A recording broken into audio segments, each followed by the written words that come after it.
Hello everyone, how to do it? So back with another new video, and in this video I'll guide you how to create your account on a Reelshort application.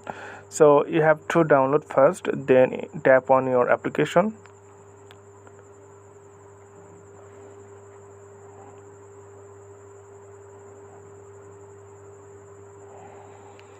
Then you can see this is the interface of Reelshort. So what you need to do, you need to tap here in the profile right bottom corner on your screen. It's called a profile, this one.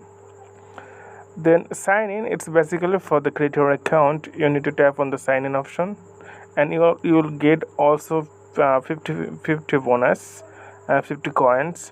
So you can create your account, or you can log in account in 3 ways, like sign in with Facebook, sign in with Google, and sign in with TikTok.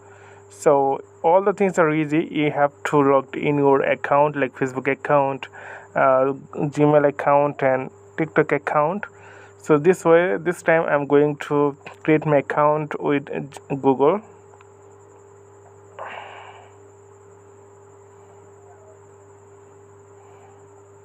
So tap on the Google.